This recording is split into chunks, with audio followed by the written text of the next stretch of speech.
one man saying that is fine. If that's your opinion and you're not in it, that's fine. But there is an entire market of millions and millions of people that agree that it is a store of value. So, you can think one thing, but there's also a market, and markets tend to become efficient over time.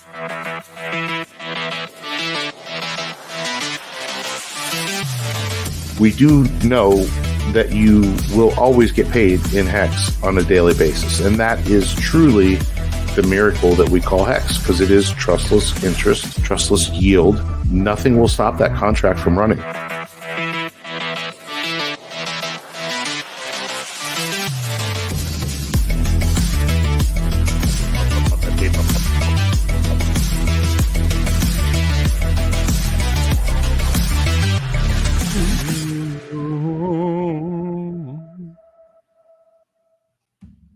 Good evening, everybody, and welcome into the Creed of Crypto live stream. We got a great show here for you tonight. My name is Boi Crypto. I have here with me, as always, my friend and co-host, Crypto Ewok. We are talking tonight, as you can see by the thumbnail, are only meme coins going to pump in this bull market? Because I tell you, if you've been around the last couple of weeks, months, I mean, really this whole year, it's been memes that are pumping. We aren't seeing a lot else.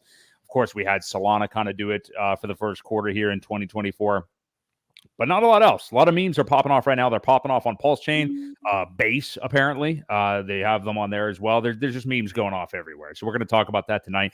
Why is the quote-unquote valuable stuff, the actual real assets, why are they not pumping? We'll talk about that. We got people in the chat. Hit the like to support the channel. We appreciate all of you being here. We're going to have an active chat tonight. Caleb Brantley, shout out to you. I don't know if you are a country music singer, but your name definitely does sound like you could be one. Crypto 7 was in here earlier today. We'll get to whatever he said here in a moment. And we got a poll question for you concerning these memes. So feel free to participate. It doesn't cost you anything. What's your opinion on meme coins? Do you love them? You own lots and are buying more. Risky but good leverage. I own a little bit as leverage on maybe the main stuff. Or hate them. They're drained from the real assets. People shouldn't be buying them. And I would like to punch anybody in the face that are buying them. That I added in that last part, but you could do whatever you want. But Ewok, you dropped off there for a minute. Are you here and good? Looks like you're okay. Are you a little foggy there or something? Yeah, my camera wasn't wanting to focus there, but I think we got her straightened out. Okay, looking good. I can see the beard. Not that anybody wants to see my pretty face anyway, so we're all good. I see the crumbs. I see the crumbs from your dinner and your beard, so I think we're all right. Good. I thought I'd clear them out. But how you feeling tonight? How you feel about the markets where we're at right now? We were just talking off air. I mean, it's been a lull these last couple of weeks, and I don't think we're the only ones that feel that way. I know I saw Corey Costa posting something like that the other day that, I just haven't been streaming because not a lot going on. I think people generally feel that way, and there's this weird, maybe fatigue isn't the right word, but this weird, just like I said, lull right now. Even though it has been exciting recently. But how are you feeling about it? That's exactly how I'm feeling, man. It's like I other than the show, and you and I have conversations, and I have a few other friends that I have conversations with outside of in the real world, but every once in a while you still just need a break, and I think right now it's been kind of, that's what I'm doing.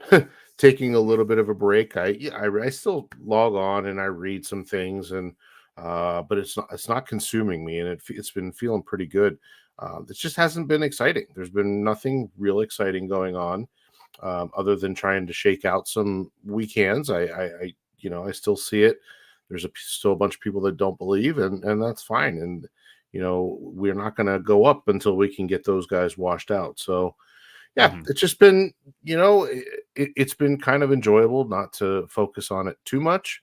And it'll get better when it gets better. Until then, we just kind of stay the course. We still stream every Tuesday and, try and find something to talk about. But, I guess we'll figure it out as it comes. Yeah, I think so too. And I think that's an important thing, like you just said, is just maybe not just for us personally, but people in general, just continuing to be there, continuing to stick it out in times like this. I mean, this is really nothing. I mean, if you were around, 2022, 2023, I mean, this isn't, anything, we're not even in really a bearish time, just more so of a boring little lull right now. So, Brizology in the chat, welcome in, sir. We'll probably see you later tonight on Game Theory Gang as well. Let's take a look at BTC and ETH right now. So right now we do have Bitcoin, and again, same thing. We've been saying it now for weeks, but I mean, we did see a dip. I mean, we saw what we thought was the beginning, and it still could be of a dip down, that 30 to 40% dip that is kind of common in the Bitcoin halving year after this pullback. We already saw Bitcoin hit all-time highs this year. We're technically over that old all-time high number as we sit here right now with it at 70K. Way surprising for everybody, way front-running where everybody thought this would be. Everybody thought we'd see BTC new all-time highs this fall. We've already gotten that. So that, it has people screaming left translated cycle and all these different things. So we've been thinking, well, inevitably, we're going to see a pretty healthy correction down to like 40K or something like that. We've said in the 30s, but of course, as it's gotten more bullish, you kind of adjust those targets a little wee bit because, I mean, we were up at 73K for Bitcoin. So I still think we're going to be heading down there. I don't know. I mean, time-wise, we still have time before the Bitcoin halving here, but we went down to about 62K. We've seen Bitcoin come right back up here to 70K, has people kind of buying it again and looking at the health of this market right now, which has looked so good all year. But yeah, what do you make of it, Ewok? We got Bitcoin at 70K, ETH sitting right below 3,600 right now. We're going to talk about Ethereum a lot tonight because there's been some interesting developments. Yeah. By some people over the last few days. But yeah, what do you make of this? I mean, again, continued strength looking here, but I still think we are probably destined for lower prices for Bitcoin. Well, I think so too. I mean, until we hit that and break the previous all-time high, which was what, it's like 73. It looks like it hit 73,835. I think we'll retest that number a couple times. The strength, the RSI doesn't look overly strong. It did cross back over. You play these crossing games as these go, and here, whenever it took the dip and fell hard, that's when this downturn really started, and now it's crossed back over. So, but it leveled out.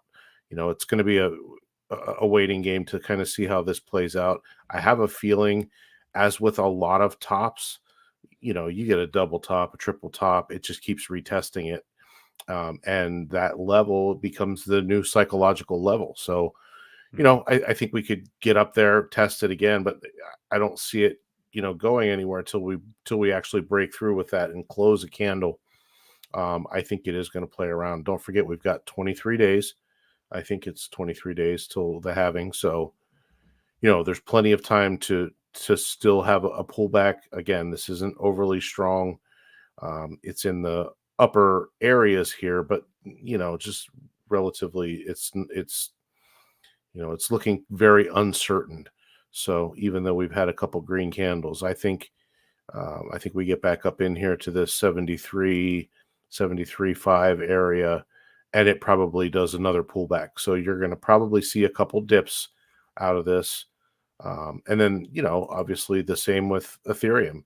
It could get back up into here. Now, I don't believe, well,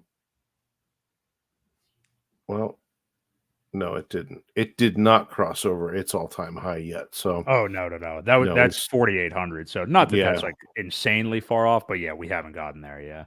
No. And I think a lot of that now is, relative to the news of the SEC. Again, they're putting their own little chilling effect on everything, and it's been nice to hear some people speaking in favor of it, and like I said, we'll get to that later. But yeah, I see us hitting this top a couple times, retesting it. Clearly, it's a level that that we are going to have to get through again psychologically. If traders are now going to play this game, play this channel, they're going to try and time it and make some money. But we've got some time. We got like 23 days till the halving, and I think by then it'll kind of wash some things out, and we can actually get started on our bull run. Yeah, I think so too, and it does make sense, that psychological level, because we've been sitting here for 3 years basically now, almost, with Bitcoin, already looking at that 69K number as a double top, 2 times in 2021. So it makes sense to kind of top out around that region before coming back down. But we have a new all-time high, so we're still hanging out there again now. But I do think we're going to head back down to that, into the 40Ks at the very least here at some point. Now, that doesn't necessarily mean, and this is a good transition into the PulseChain ecosystem, but that doesn't necessarily mean that like all the alts will follow with it in the same percentage. I mean, that is when we could maybe see a bit of an alt run actually start to begin. We'll see. The key will really be looking at Ethereum. Like, how will that ratio hold up? Because the key number for that ratio, I think, is about 0.61 ETH to BTC. And it just has not been able to crawl up there yet. Right. Basically been at 0.5, oscillating between 0.5 and maybe 0.55. I'm not sure how high up there it's gotten, but that's really the key number there. But yeah, looking at the PulseChain ecosystem here. So we have had some movement back down, and we have seen and this is going to be an interesting topic we talk about here, but the sacrifice rate for Pulse be defended pretty damn well lately. So, we have seen a pullback here, but we got Pulse at, again, above SAC rate. So 30 is 1164. Pulse X is sitting at about 52.5% below SAC rate. Incentive just dipped below $7, but it's been kind of charging back the last couple of days at 690. Hex at 1.169 cents.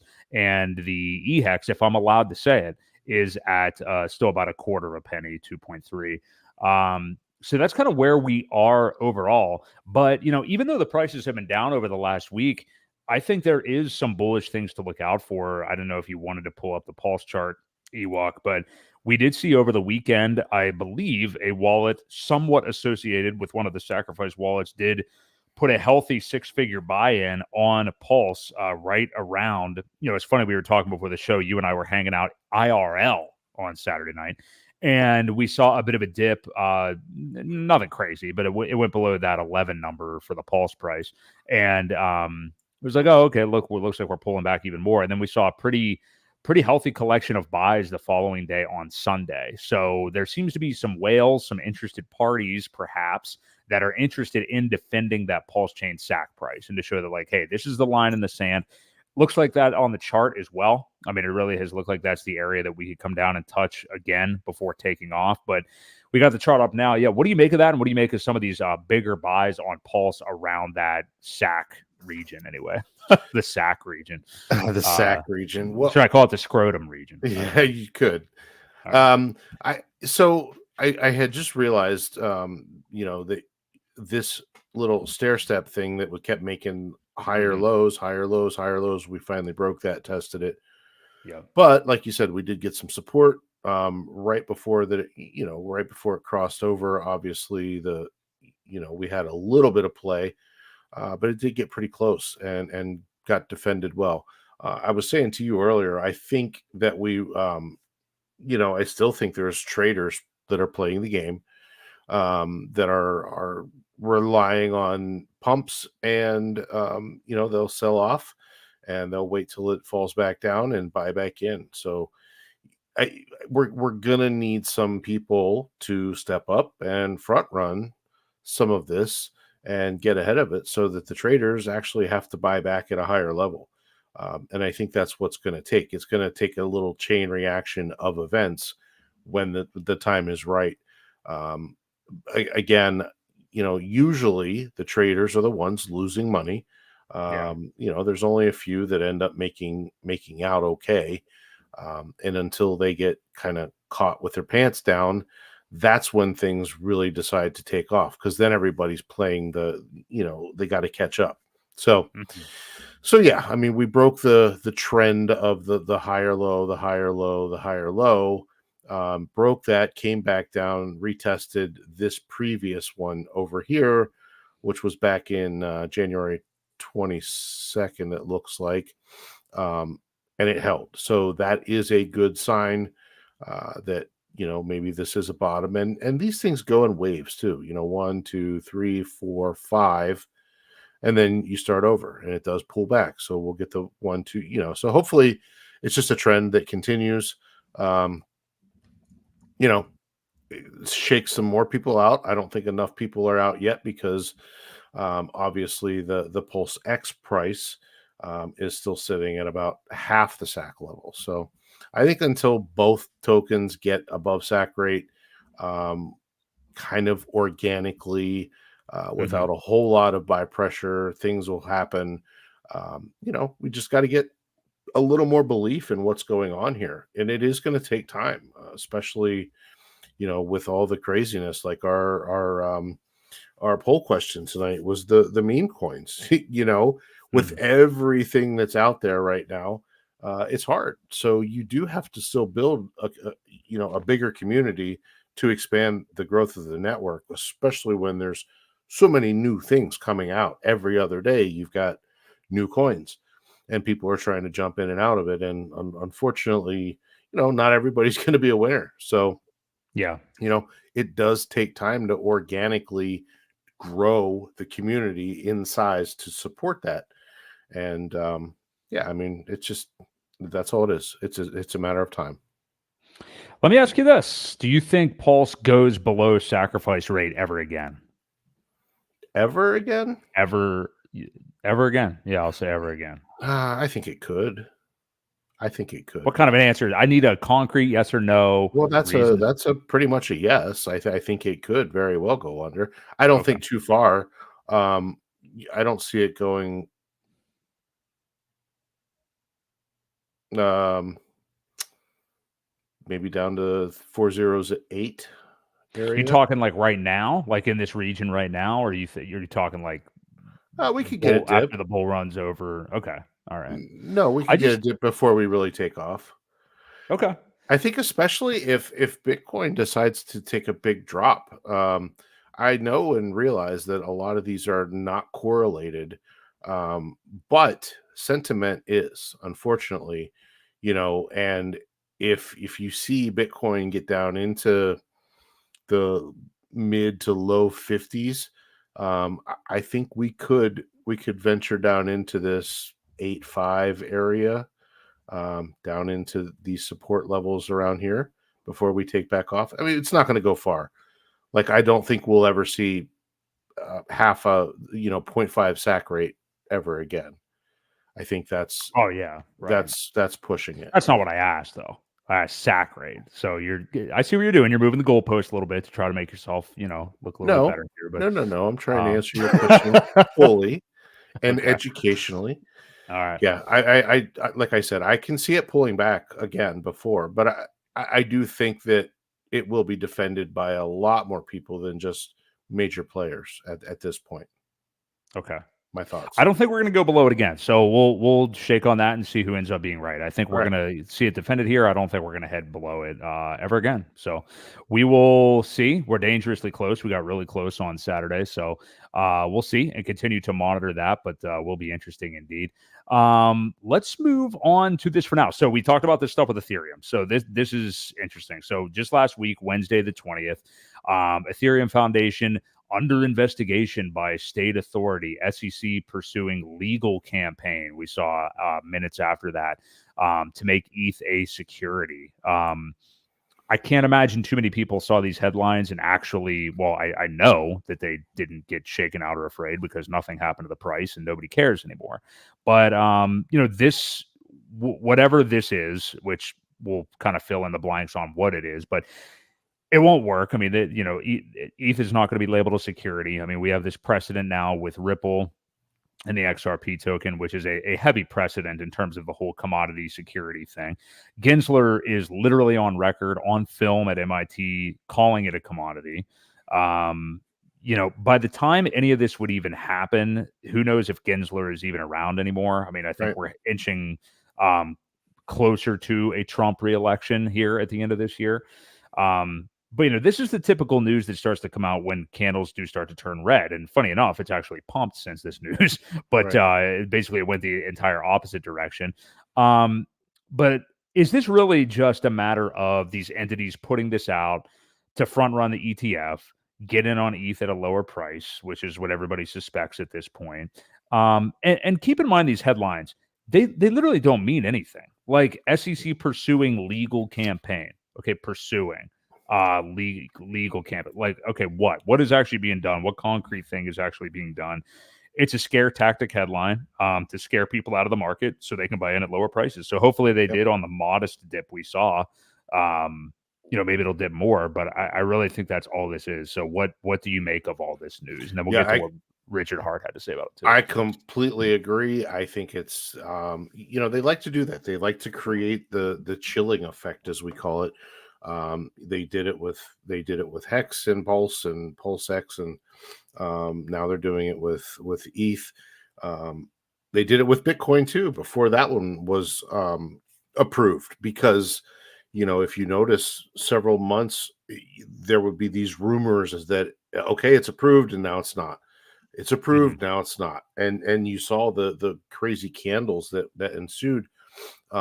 And I think it was giving their buddies a chance to get in at a better rate. I think that's exactly what's happening now.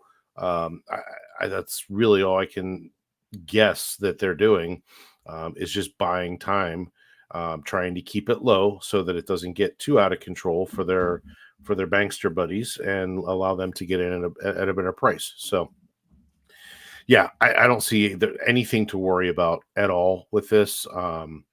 The ETF will eventually get, and who knows?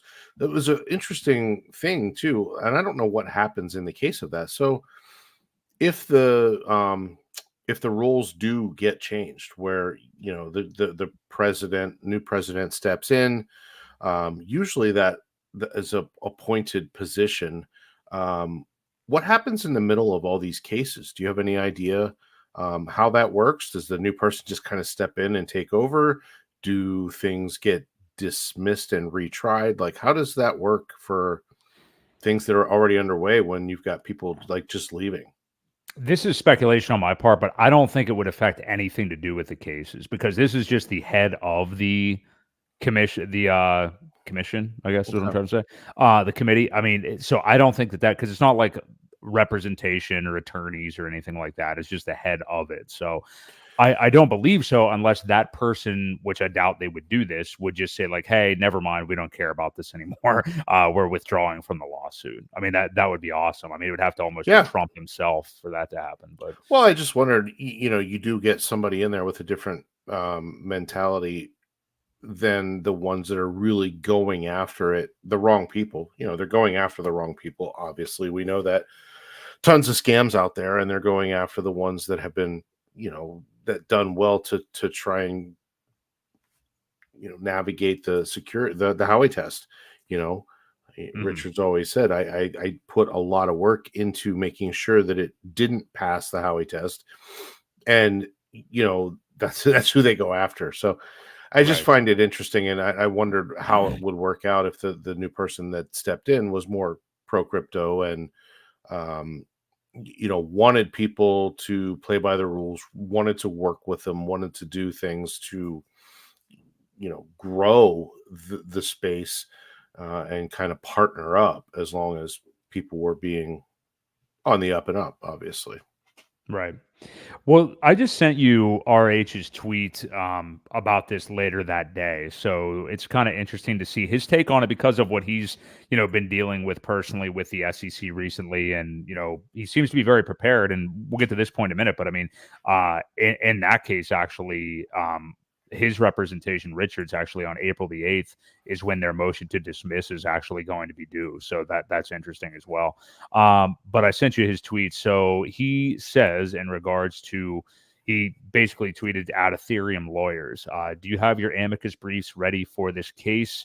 It's April the 15th. Interesting precedents in this case. Blockchain software listed as a defendant.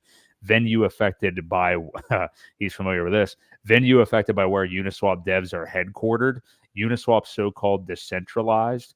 That and so much more. You've seen dozens of Amici and Coinbase, Kraken, Binance, and other cases. Because if a bad precedent gets set, it's bad for everyone, and good precedents are better for everyone. See the attached picture of public documents where numerous good arguments have been made. If you're curious about other amici that have been filed, and is he meaning amicus? Maybe that's probably the plural of amicus. Yeah, very weird. I guess it's amici. Yeah, I thought it was. It was amici, but maybe it's amici. So if it would be Amici. Amosai. I mean, Amici sounds good. It sounds like I'm going to Sure. an Italian restaurant. Have been filed in cryptocurrency cases. I wonder if Richard had to Google the plural of amicus for this, or if he big brain, he may have known that already. By April the 8th, 2 weeks, the motion to dismiss, and then I think it's his case, will be public. I'm not a lawyer, not financial advice, not legal advice. Past performance, no guarantee of the future. So, yeah, what do you make of his thoughts on this? This is the kind of stuff he's been doing over the last year, basically talking to crypto lawyers about lots of things as he's coming across them, learning him. We know he has a team of 11 like star-studded attorneys for his case, and again we'll talk about his scenario here in a moment. But yeah, April the 8th is when his motion to dismiss will be available. So yeah, what do you make of this tweet? Well, no, I think it's good. I think he's trying to wake people up to say, hey guys, we're all in this together. And now you too, we're all fighting for the same thing here, whether you like our product or not. We're all in the same boat. So I hopefully some of these become usable in future cases. That's the hard part. When you can set precedent one place, it can be used in others. So depends on kind of who goes first. But I think our case in our ecosystem probably gets there before Ethereum's does. I haven't seen any dates really for that, and I don't know that did he post dates. Have you seen any dates for the Ethereum? No, I don't know any of that, and I don't even know that there are any, because I mean a lot of this is just kind of conjecture, headlining to scare people type stuff. So, Okay. I will, when you're done with your points, I will outline the important points for Richard's upcoming stuff though, because I do have that written down here. Right, but no. Anyway, my basic point was, like he said, if bad precedent gets set, it's bad for everybody. And the good precedents are better for everyone too. So that's where, that's the main take out of this that I saw. And he's trying to give them a bunch of ammo, essentially. While I'm thinking about it, I think there's only a few days left to sign the amicus that we have at pulsepetition.org. And it will be turned in and used. So it's already been paid for. We just need as many signatures as we can get to make it stand out a little bit more. So, like I said, there's a lot of people going to soon realize that we're all in the same fight. And it would work out so much better if we kind of teamed up as a unified group, rather than this little group over here and this little group over here. And if everybody can unify, it's the same with anything. If we could get our country to pull the same way, be amazing what we could all do together instead of being divided on 17 different topics. And that's just life in general. So yeah, it's a good thing. I hope lawyers, I hope some of these guys chat, and we can get in good and kind of all fight it together. That's my hope. I agree, and I put the pulsepetition.org link in the chat. It would make sense that would be due in a matter of days, with the Richard Hart motion to dismiss being filed here by April the 8th, which I'm sure is practically ready to go at this point. But we do have over 44,000 signatures on that amicus brief, 44,016 right now. So very cool. If you have not done that yet, which it's very likely, people watching maybe didn't even know about it at all, because we're kind of in a new part of the market from when this was at first introduced, when we really were starting to think about this and everybody was signing it. So if you're unfamiliar with that, go ahead, and if you do support real DeFi, support the PulseChain ecosystem, go ahead and sign that amicus brief yourself as well. But yeah, important dates upcoming here for the RH case anyway is, the 8th is when their motion to dismiss will be due. Nothing's going to happen as a result of that, other than it'll be cool to see it and see what their points are and things like that. And then the SEC gets until July the 8th to file a response to that, which they'll certainly do. And then actually Richard's attorneys will have an opportunity to respond to that by August the 22nd. So they then get another 6 weeks to respond. And then it's not until October the 24th of this year that there would actually be oral arguments in front of the court for the motion to dismiss. So this is why we've said since this timeline was presented back, boy, I guess it was around Christmas time, maybe a little. No. I'm trying to think when Richard came out with his tweet saying like, "Hey, I'm taking on the SEC and all this stuff." Might have been the new year. Yeah, I think by that time it was the new year. So I mean, we've known this timeline now for a couple of months. So most of 2024, there's just going to be things happening back and forth, but I don't think any of us really give a shit about it. It's just like, this is what I want to buy. We expect it to go up, and we're not worried about the SEC because they've failed at every turn. They're targeting everybody, especially now targeting Ethereum and stuff. We know what they're doing. We know what their game is. So, do you have any thoughts on that timeline or anything about the RH case or anything, Ewok? Oh, you're muted. I did want to bring up that nuclear herbs. If you follow down in Richard's tweet, he actually linked everything through Court Listener that he had live links to. There was a couple that he didn't, and then he linked further down below here. So if you're not following him, very, very educated gentleman, lawyer as well. So he does know what he's talking about, but it's good to read his take on things too. I always enjoy his input. So definitely, that's all I had on that. Definitely. He's a great dude. All right, cool. We're going to move on to another very interesting topic from this past week. If you guys are enjoying the stream so far, do us a favor and pet the like button's head as if it was a yellow Labrador Retriever puppy dog. We appreciate that. Support Real DeFi, help support the channel. We appreciate you guys. A nice active chat here tonight. Participate with the poll question. We would like to know, because we're talking about meme coins. We're going to get into this, into the nitty gritty here in a moment. Memes have been pumping all over the place. We've got Dick with Butt now on PulseChain. We have this actually token. Lots of crazy stuff going on.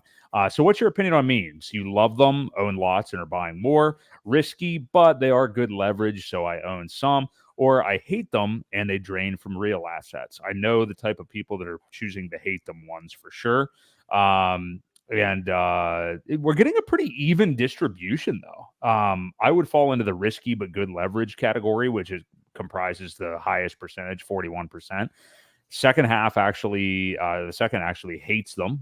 So 36% of them will not own them and thinks they drain from real assets, and 23% are I love them and buying more. So where would you put yourself in this category, Ewok? I'm between hate them and good leverage. Yeah, that's what I figured. A lot of times with meme coins, you could take, say, 10 of them, right? You're probably, unless you're one of the very first buyers, usually you're going to miss out. It's either going to run so fast and so hard that you miss that, and then pile in late when everybody's dumping, or it just doesn't do anything and the liquidity gets pulled and you end up with a rug pull. I haven't seen a whole lot of rug pulls with a lot of these. There's a lot of things coming out, and that has been a bonus of the meme coins on PulseChain that I've seen.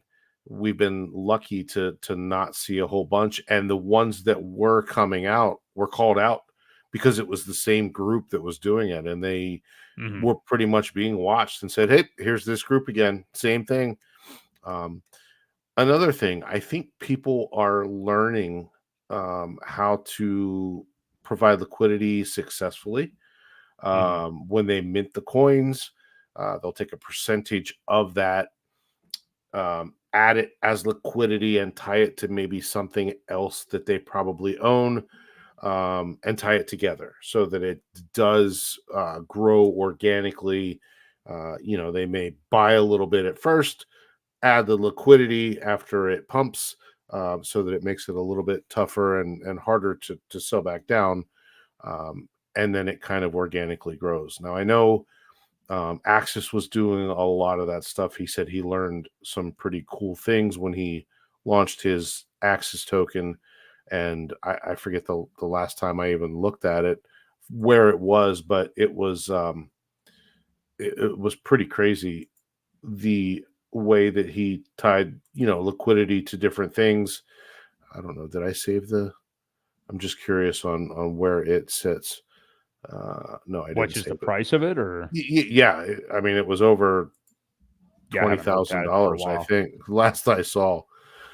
So just a crazy ways to do it. And like I said, people are learning a lot.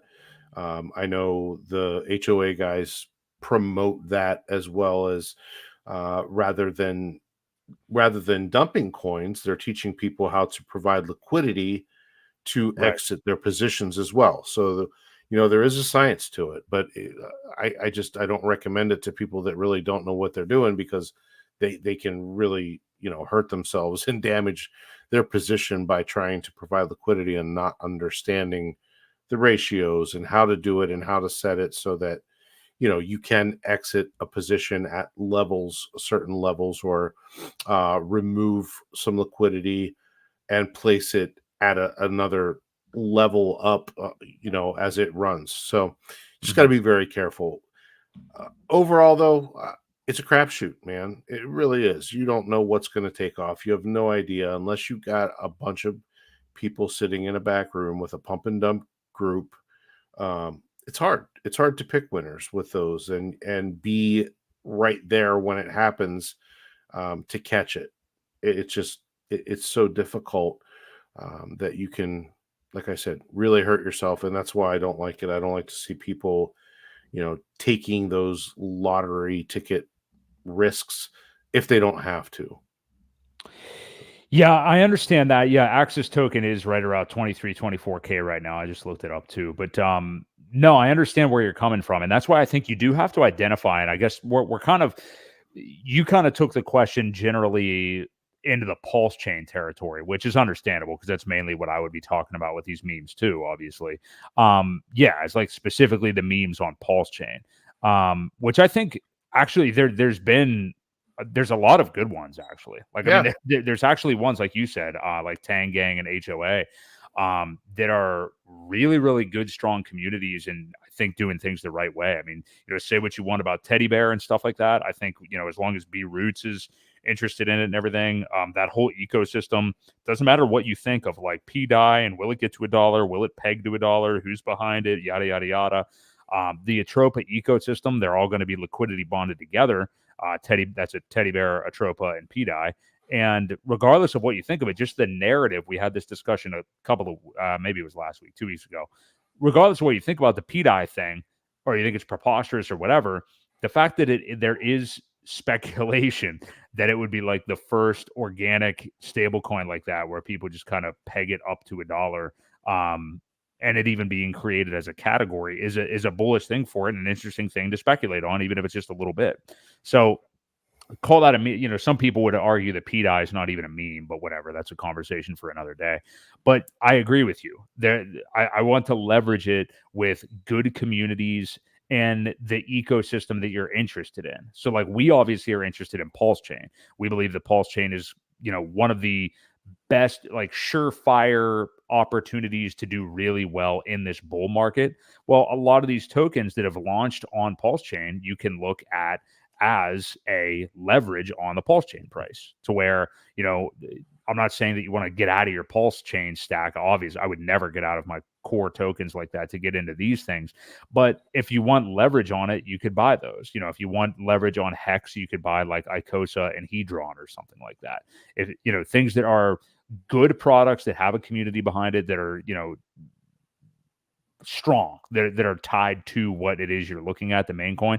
You can look at Texan token, some of the different stuff that Loan is doing, other than I probably wouldn't buy the Loan token right now, which is pretty much just being dumped. But I mean, like, you can look at some of that stuff, the 9-inch Dex token, different things like that.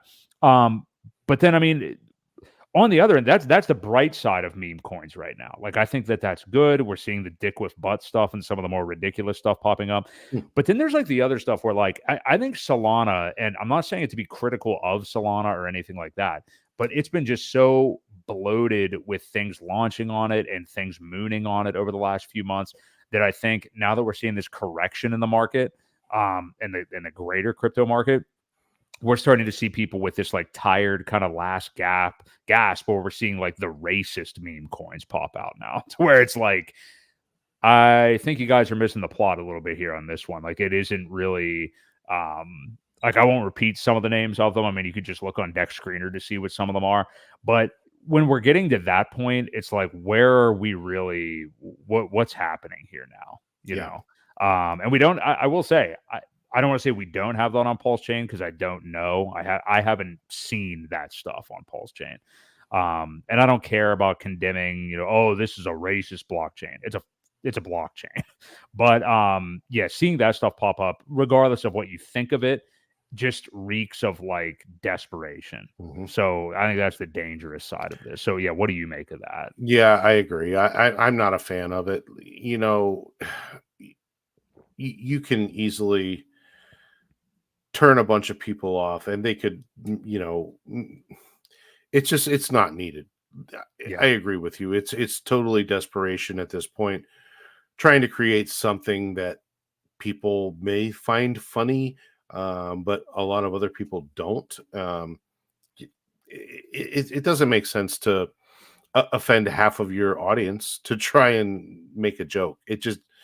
I don't think there's really no place for it. And like I said, I haven't noticed it on PulseChain either.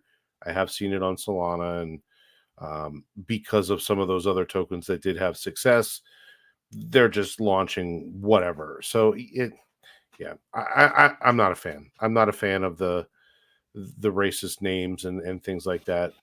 There's probably no point. Probably the easiest thing you've been able to say on this show ever. Well, yeah, it's just there's no. I don't think there's no place for it. Really, it doesn't need to be here.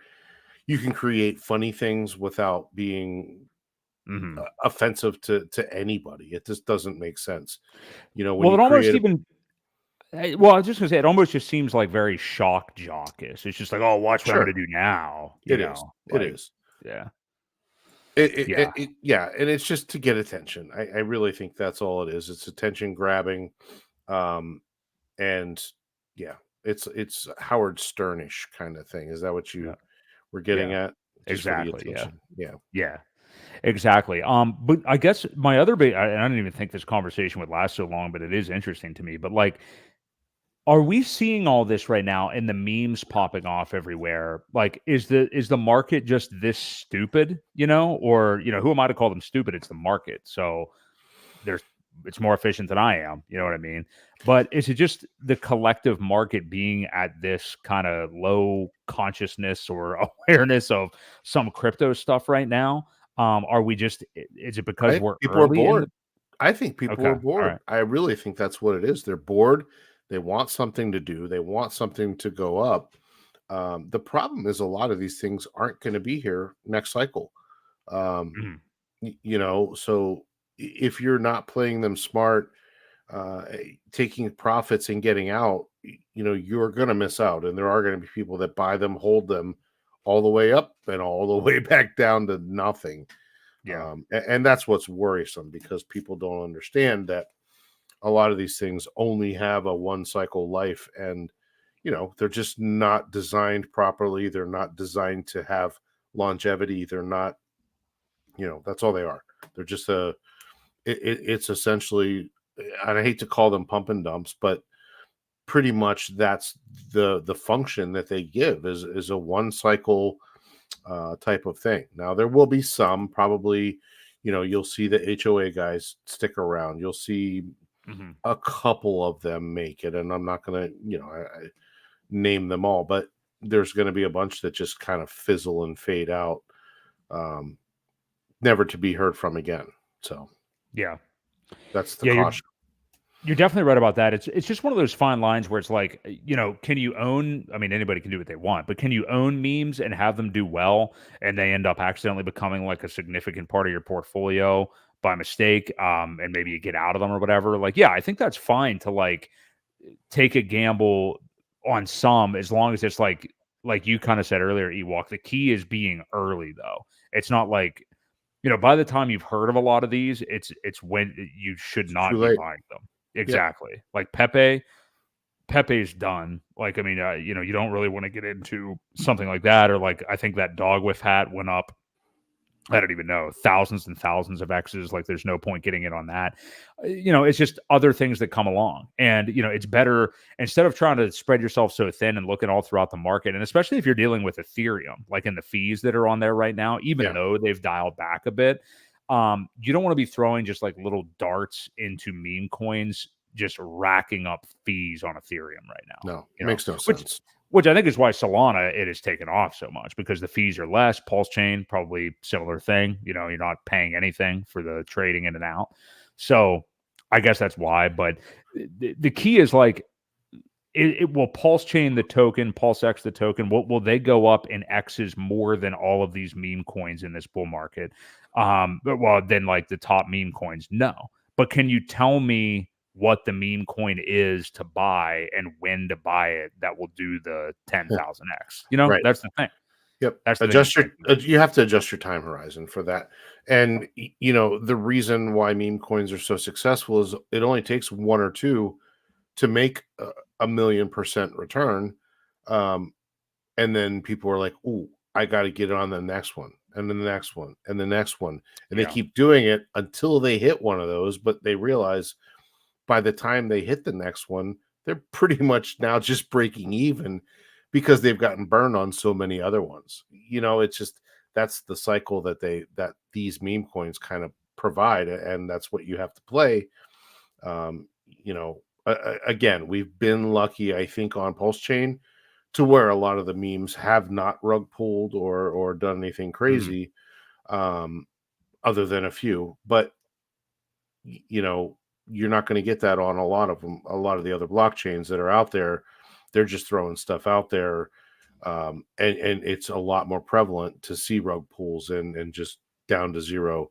And we haven't even gotten into the heat of the bull market yet. So just keep that in mind. Be very, very cautious, be careful of what you're doing. If you're going to play that game, be prepared to, take the consequences that come with it. Yeah. Yeah, just got to be careful. And I do agree with you as far as PulseChain goes. Yeah, the ones we've seen launch on there, it's been good. You see people active all the time on Twitter. There really hasn't been any of those rug pulls. Just as we see that, we'll probably see something like that happen. Let's transition over to this. So this was a big story over the last week, and I really want to pay attention to it because it's another case of where, investors in PulseChain, investors in Hex may have one interest or idea in what might be best for the ecosystem. And then days later, Richard Hart kind of comes and throws cold water on the whole thing. Just kind of a pattern that we've seen here and there.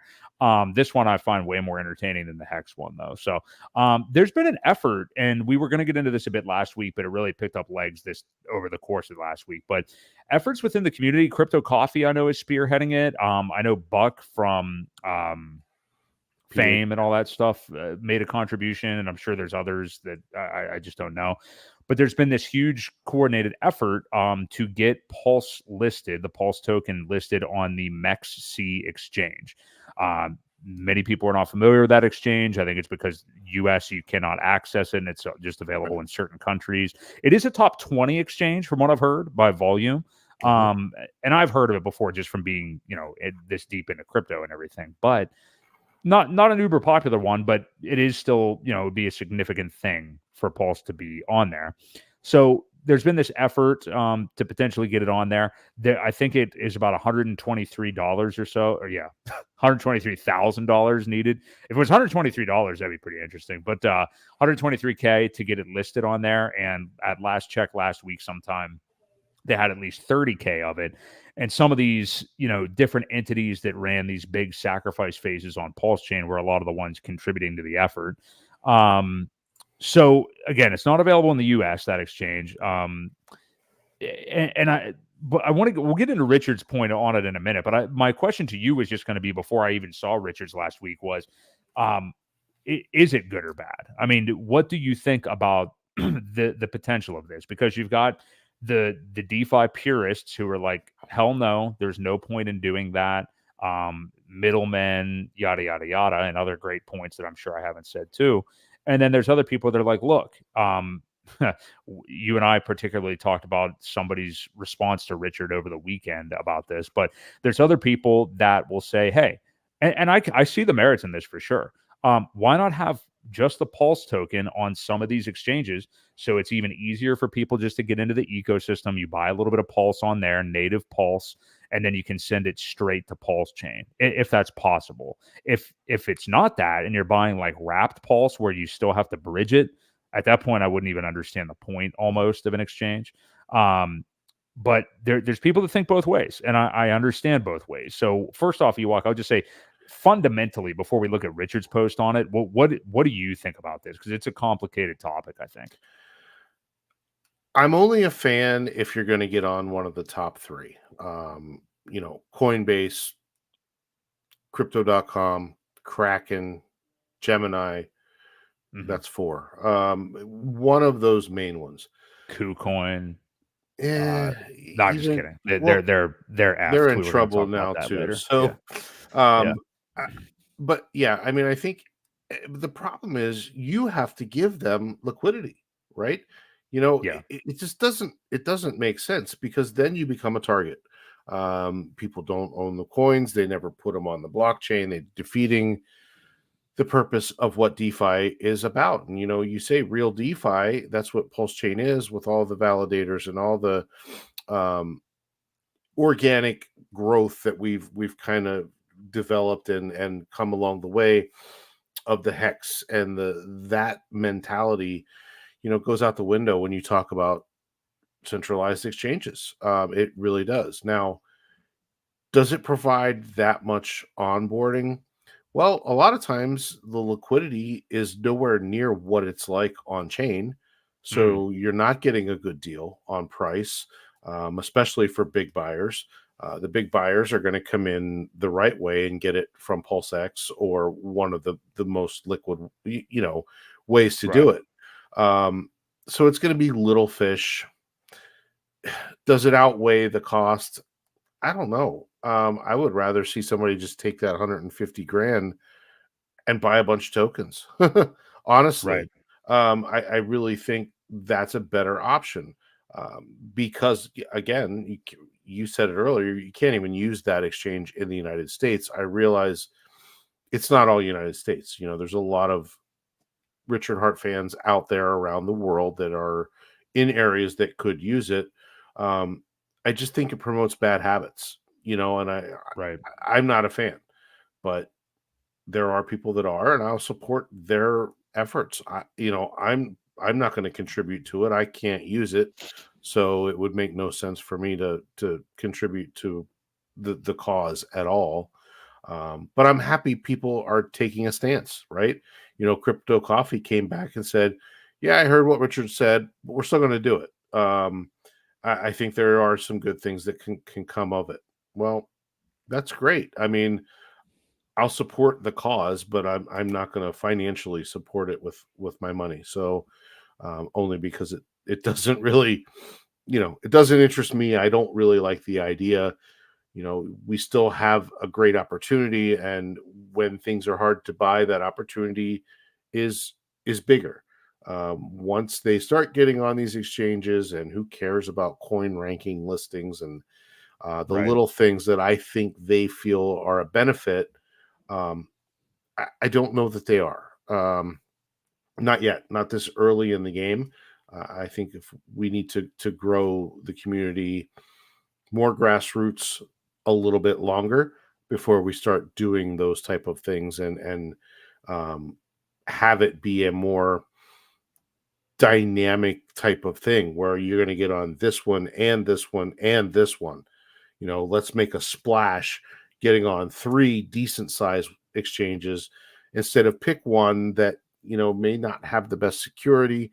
It could go down, and that's another risk too, is it could get hacked, and then you've got all that pulse out there that's going to just get dumped, because they hold them in hot wallets. So exchanges get hacked all the time.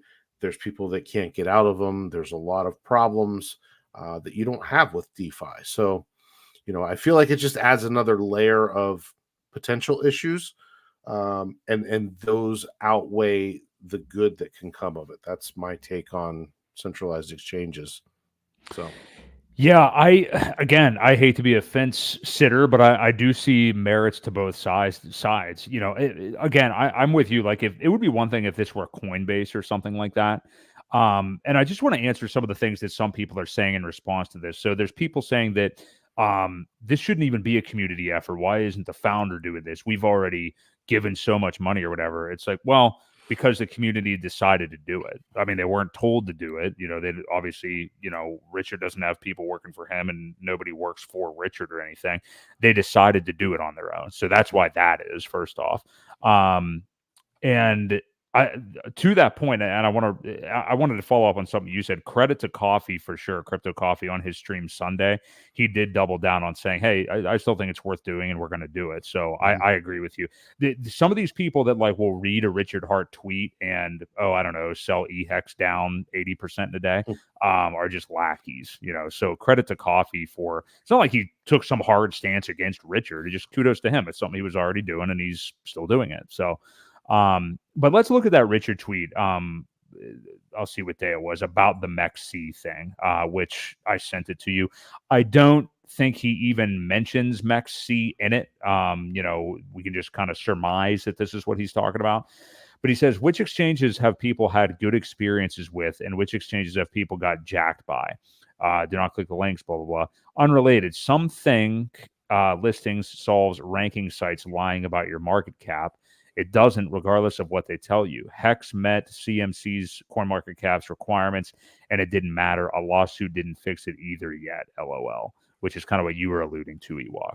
And then there's some interesting comments on this that we can kind of look at here. But what did you think of just another thing like this where Richard kind of just throws cold water on this big kind of community effort that's been going on? I mean, I don't think he's not being mean or anything by this, but it's interesting to hear him come out and give his opinion on this, and it be such a, I mean, really, I guess what he's saying here is you don't have good experiences with exchanges, and it's not going to help with coin ranking. So you agree with both those takes, I assume? I do.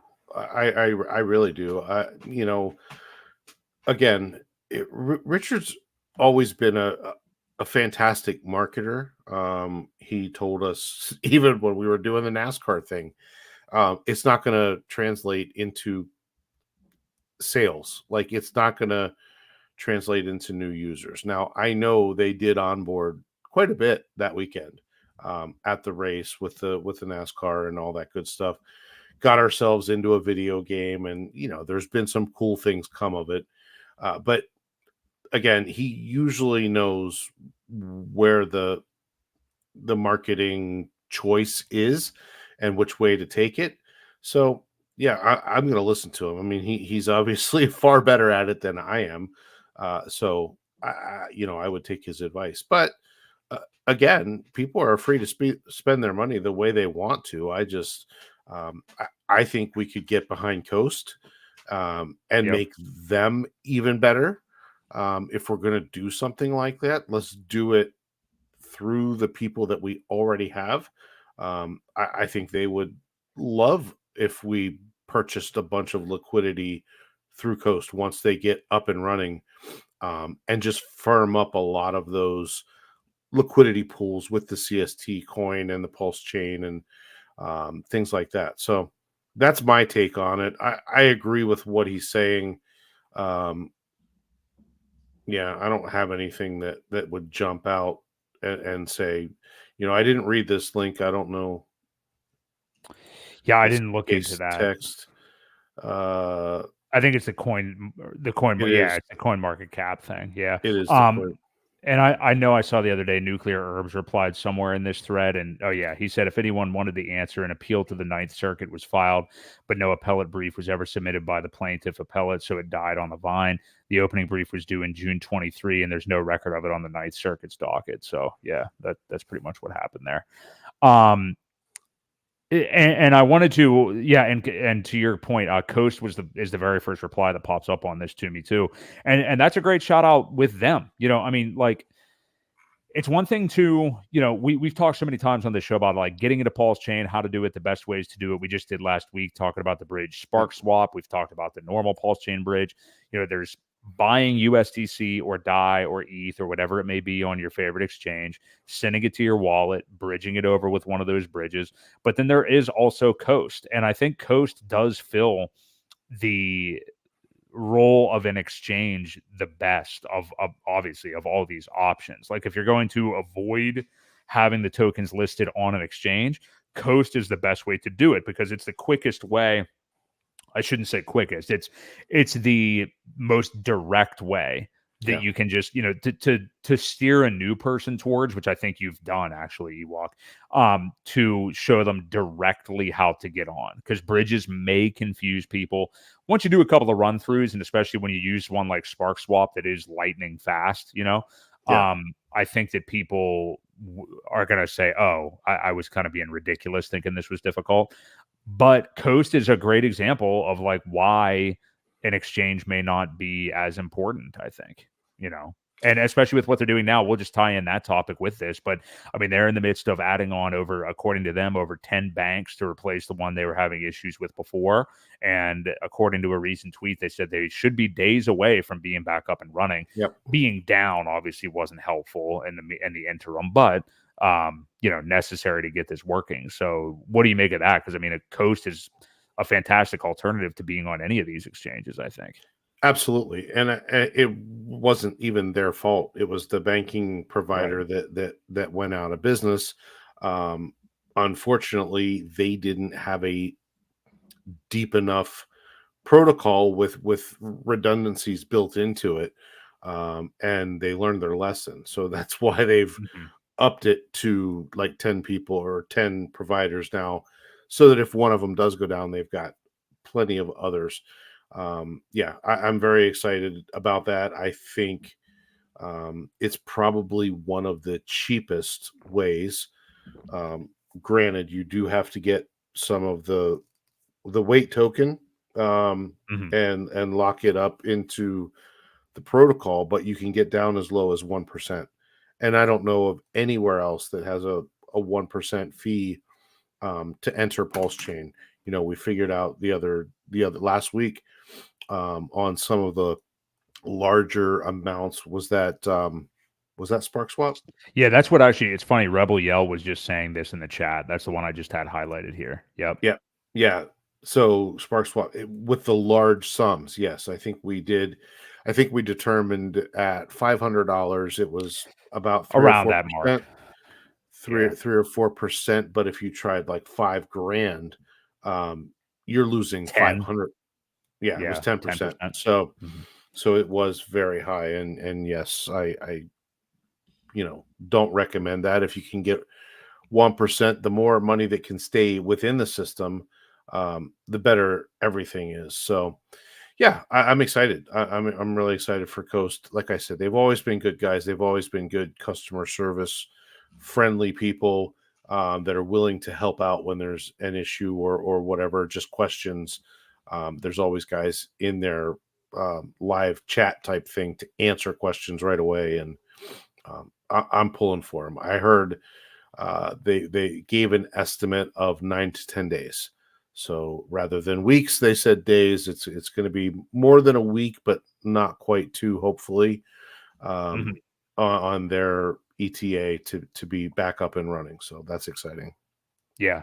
And I just realized there's actually a way more spicier RH tweet about the exchange topic that I thought there was another good one, because I had in my notes that he called them trash. And sure enough, I finally found this one. So this was his first one from that day. I'll send it to you if you want to get it up on the screen. And I didn't mean to spend this much time on this, but this is juicier though. All right, so he says, why sex, and that's what I'm going to call it from now on, why sex listings are trash. If you look at much of the coins listed on a sex, they just die. Why? Because who cares? What makes prices go up is buyers, not listers. If someone really wants to buy, they'll find a way. I think that is a good point. Why else do sexes suck? They often steal your money or get hacked. Why else? Thin order books. You mentioned that, Ewok.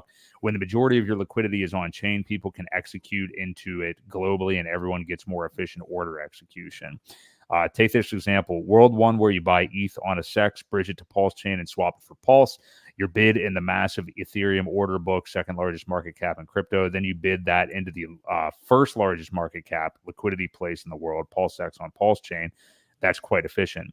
World 2, you buy directly in a SEX, and that has 10 to 100x less liquidity than PulseX. You get far less Pulse than your money, which that is a huge thing. Yeah. If the centralized exchange is hacked or robs the customers are robbed of ETH, not Pulse, because it's not listed. Nice. One of the few actual advantages to a centralized exchange listing is saving money on gas, but you can do that too by bridging from a chain cheaper than Ethereum. Totally right. That's why we covered SparkSwap, because you can use Arbitrum or BNB on there.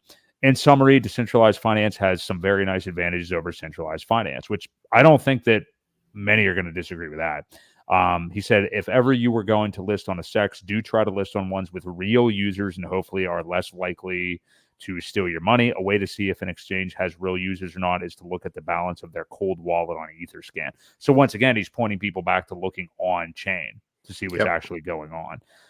He said, I'm not commenting on the quality of any SEX. I'm just telling you a tip on how to tell who has real users or not. So, it's a saucy, funny tweet, but it also, he got into the weeds on it and really filled it out. Yeah. And it's hard to disagree with him on that. And you and I talked about this the other night. Corey Costa replied to that and said, with the utmost respect, Richard, you said in Hex, PulseChain, and PulseX were the ones that do the work. And now some people are doing work to get listed on a centralized exchange because it's an easier way to onboard people than DeFi. Sorry, but it's true. I think it is if you angle it that way to people. But what do you want from us, man? This tweet will lead to more divide than there already is in this community. And I don't see the sense in reading the rest of that part. I don't really agree with that. But Corey, either way, Corey's opinion here, and we'd like Corey. Obviously, you've been on his program, and he does a hell of a lot for the PulseChain community. He has people on, one of the few people that has people on from outside the community, which is very cool. But yeah, what do you make to an argument like that, though? To me, we said this a couple of weeks ago. If you're trying to onboard somebody new, it's also kind of in your presentation. You know what I mean? Like, you don't have to angle it that it's that much harder or that much easier. It's all about how you learn the first way, I think. So anyway, what do you make of that?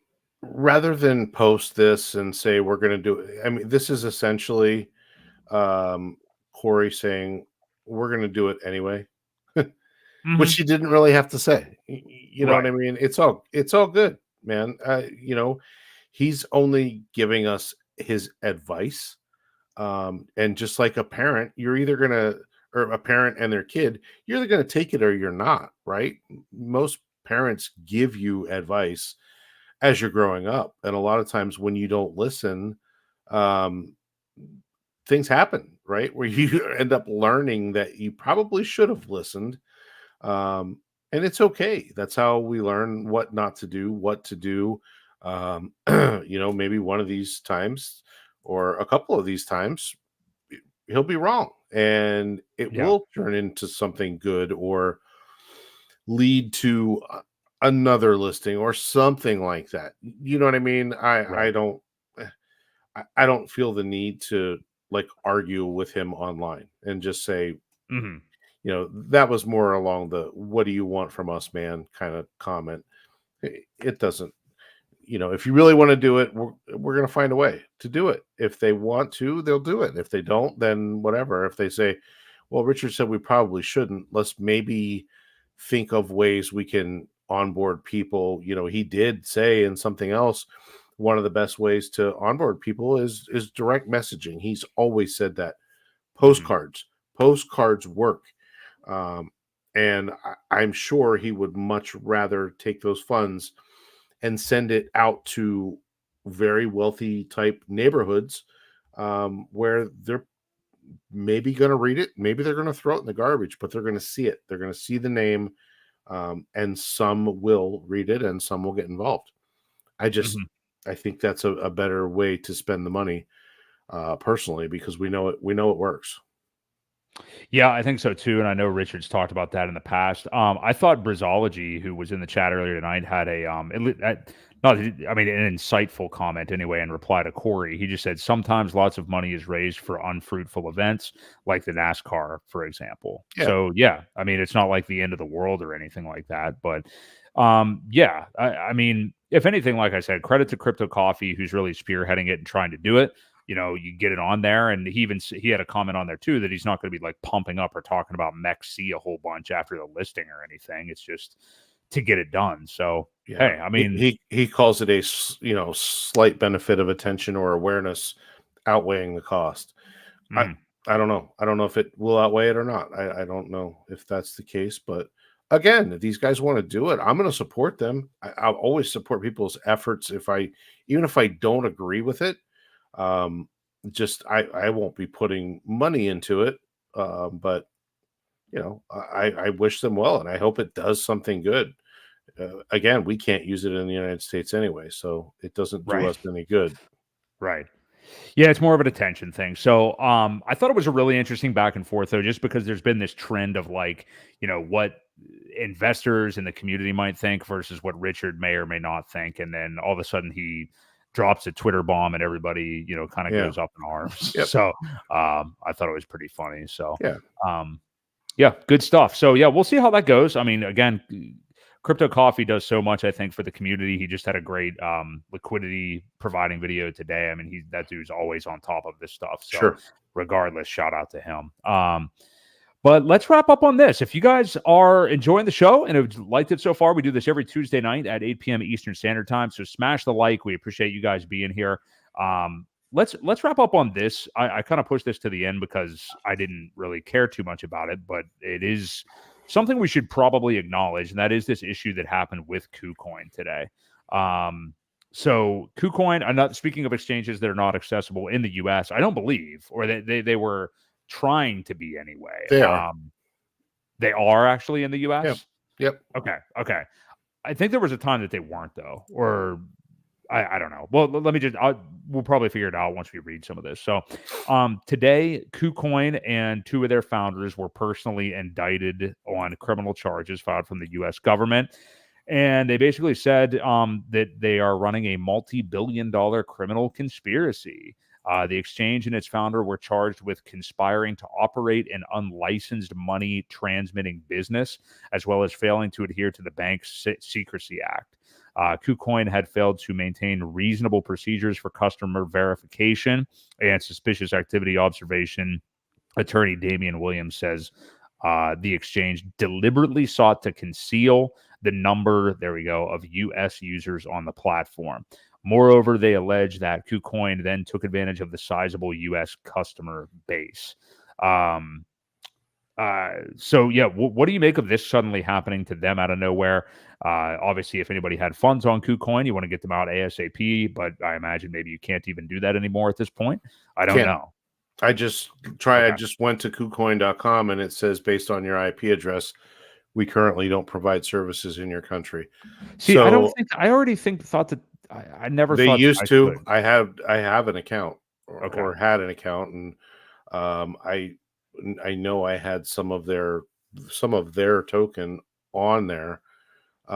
Never realized this was the case because I didn't log in to check it Mhm. or do whatever. So apparently they're lost in the wind somewhere. I don't know how many I had, but their token ended up doing okay. I think it did fairly well um as their base token, whatever it was.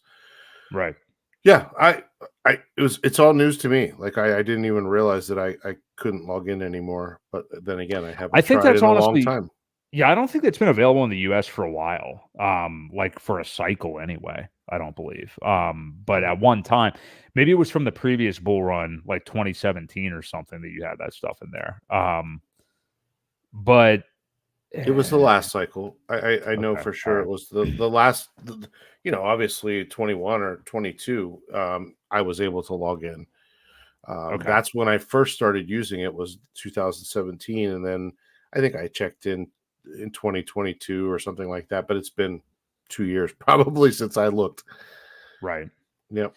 So I don't know. I guess what do you make of this? It seems. I mean, these are like these are big charges. This isn't like some kind Yeah, of flippant SEC money grab type of thing like we see with Ethereum and stuff like that. This is bad. So I imagine that KuCoin's in probably big trouble here on the I don't know if it's the level of like what happened to CZ with Binance, it's and quite and, possible. Yeah. yeah, and I don't know if it'll just be the founders affected or the exchange itself, you know what I mean? Or how much it will be affected, but it definitely seems like it could be end times for them here. It So, could be, or they could just pay a huge, huge fine. It's going to be interesting to see how it does play out, because I'm curious to see if they'll get the the Gemini slap where they end up paying how many millions of dollars to just continue. right. I think Binance was a little bit different because of the size and the volume and the role that he played in the FTX collapse. Hmm. There was part of that was kind of his fault. So Right. I think that's why he got the major slap on the wrist and the ousted from the position and all of that good stuff. We'll see what KuCoin gets out of it, but yeah, apparently you cannot use it in the United States. Well, at least without a VPN. I'm not Right. recommending that anybody, you know, get around it or circumvent the system like that, but I'm sure a VPN would probably still work. If I Yeah. really wanted to get my stuff off of there, I could probably do that. Yeah. If you want your valueless KuCoin tokens, Yeah, there may be maybe a workaround a somehow. couple $100 probably. There you go. But yeah, interesting to see, and interesting that this news is coming at this time. This is usually something reserved for a bear market. So, Yeah. yeah, I don't know. I guess I don't have much more to say on this other than that happened today. So, we'll monitor that and see how it goes. But I mean, like, it is really interesting with some of these exchanges over the last couple of years here. I mean, we've had obviously FTX blew up, but we're really I have found myself when I have to use one really only using Coinbase. Every now and then I'll use I do like Kraken, but um sometimes, deposits take longer than they do on Coinbase. So Mhm. I've really been down to those two. And in a very, very in a pinch, maybe Gemini or something like that. Right. But yeah, we're really kind of just down to, like you said earlier, kind of those big three or four. And I guess, do you think it stays that way? I mean, like, I think that's pretty much where we're going to be for a while, where it's like those are, we've been through a couple of cycles here. Obviously, Binance for the rest of the world too, but I mean, like, that's just kind of where we are now. Like, these ones have lasted multiple cycles; they withstood the test of time. Are Yeah, those going to be the, I think the so. I think they'll be like the big ones, the big, five. I think five will be yeah, super successful, and I think it's easy for them to somewhat regulate them. Which hmm, obviously, if they're gonna protect the AML KYC thing, which prevents them from calling us a bunch of money laundering hmm, criminals, because we all know that hardly any of the total supply of it gets used for that. But they right, like to paint that picture. I think there will probably limit it to those five big ones, and then you're always going to have these side shoot things in different countries that aren't global type companies, and there's always going to be the cheap ones where you may not even need the KYC to do things. I've seen some of those very backwoodsy type exchanges where you can only find these total degen coins that you can't find anywhere else. Somebody mentioned it earlier in the chat, and I completely don't even remember the name of it. I'll go back and look for it, but it was a Gate.io. Rebel oh Yell yeah, had mentioned Gate.io. it. Yeah, I forgot about them. Yeah, Yeah, like they're the one of the ones that will list just about anything. I don't right. think you have to pay them. It's like a very very small listing, whatever. You don't even have to provide liquidity to them. You just say here's $1,000, list my coin type of thing. So Right. Yeah. Yeah, I did see that earlier. Yeah, they're in the Cayman Islands actually. So, Yeah, interesting. Ranks among the top 20 largest exchanges, actually, does Gate.io. So, yeah, there you go. I think in the US, yeah, we're down to basically there's 3, 4 big ones really to rely on. And credit to, Brian Armstrong's been fighting the SEC hardcore for a while now and has been a pretty big, advocate for crypto and stuff like that. So, from Coinbase. So, yeah, I think that pretty much. We got a super chat in here at the bell, actually, for. I'm not going to do this right now, but could you guys check out Luna Inu? Seems a promising meme coin, so I bought a small bag just in case. Relatively stable, so I doubt it's a pump and dump. You'll have to rely on your own research for that one. I appreciate the super chat, but yeah, we'll have to look at that one off the air. I don't even know what chain this is on, but I assume it's like mimic. Is it mimicking like Terra Luna? Like, what is this? What is I don't know. I don't know what it is. I'll look it up. Yeah, Luna Inu. I'll look it up here real quick. I don't know what it is. Yeah, what chain is it on? Can anybody tell us what chain it's on or anything about it at all? Well, it looks like it's on Ethereum, LINU. Okay. Doesn't look like it's. Here, let's take a look at it for the super chat here. He says Terra Luna Killer. Doesn't look. Yeah, it's just really on Uniswap, it looks like. So it doesn't look like it's. Well, I think Terra Luna already died, so I'm not sure how much that's gonna do. But let's take a look at the. Well, when did this thing launch? When did this even go live? Well, it looks like they started recording it on May of 22. Seriously? Wow. Yeah. Well, that was when Terra Luna did die. Yeah, that was literally the month. Yeah. Yeah. Well, I mean, you've got 3 bull flags here. I don't know what this last one's going to do. Yeah. Luna Inu. I mean, you're going to want to draw consolidations and you can always chart them out. Oh, why is this not letting me do this here? Yeah, the chart actually weirdly looks solid. Interesting. Is that the right one that you have up there? I have it on the daily on my end. I don't know if that's what you have or. I'm on the daily as well. Yeah. Okay. All right. I mean, I just meant more long term. I was surprised what it looked like. I didn't think it would look like that. I mean, it looks like a lot of altcoins, frankly. Yeah, but I think you want to keep an eye out how this plays out. Market cap. You're basically in this channel right now. It's going to tell you whether it's going to go anywhere or depending on which way it breaks out of there. So you've got a couple days here to see it play out, probably till the end of this month. I'd have to know a lot more about it. I mean, I would have to know. I mean, I haven't. This is the first I've ever heard of it, so that tells me that. Well, I'm just looking at active.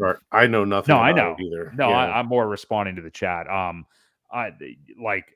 pretty active on crypto Twitter and see a lot of meme stuff. So I think the fact that it hasn't come across in any way is kind of surprising. Yeah. It's got but the chart doesn't look $1.3 million of liquidity that's locked. Looks like that. So yeah. With locked liquidity, it's down 14%, 24 hours. You got more buys than sells, but your sell volume is twice as much as your buy volume. So you got some big dumpers that are getting out. I would continue to watch it. I don't know. This chart is kind of. It looks heavily manipulated, just watching these run ups and then it dumps and run up and dumps. Yeah. This is very odd. We have like 8 people in here I've never heard of, all shilling it. So I don't know, something weird happening. So do what you will with that. It is, the chart looks okay, but I don't know anything about it at all. So do what you will. I'm not buying any. So Appreciate the super chat and good show tonight. Talked a lot of meme coins for sure. I think it was a good topic to broach since that's what we've been seeing so far. But if you guys are still here on your way out, do us a favor and hit the like. We do this every single Tuesday night at 8 p.m. Eastern. Any final thoughts from you, Ewok? No. I don't think so. I think we covered pretty much everything. The one thing we didn't talk about was with Coast is they are developing a debit card, I believe. So oh yeah, we forgot to mention that. So like I said, I really support those guys. Give them a like and a follow if you could. Always stand up, solid guys. I know there's some other guys that are streaming tonight. I know Maddie and those guys will be on here if they're not already. Hop on over, show them some support as well. So, definitely. Yeah. So I got, man, hang in there. We're almost out of the woods for this bear market to finally get started. I know it's kind of started already, but bull, I think you meant. Yeah, you said bear market or the bull market. Yeah, I mean, like I said, we got 23 days or something like that till the halving, and I think we're almost to the point where we've shaken out a lot of the weekends, and hang in there. It's gonna get way better before it gets worse. So I think so too. Just be here right now. That's pretty much it. DCA where you can. If there's still stuff you want to DCA into, I mean, these prices are still depressed enough that we're not done buying yet. So, So just hang tight. We personally are coming to this show every week right now, being halfway inspired, kind of like we talked about at the beginning of the show, just because it's like things are a little, just boring. Not a lot of fun stuff. I mean, I guess there is some fun stuff happening, but it's just kind of like everybody's waiting for like huge alt runs here. So we're going to be here. We aren't going away. So appreciate all you guys being here tonight. We will see you here next Tuesday night at 8 p.m. Eastern Standard Time. So again, for my co-host Crypto Ewok, this has been Boi Crypto right here on the Creed of Crypto live stream. See you guys.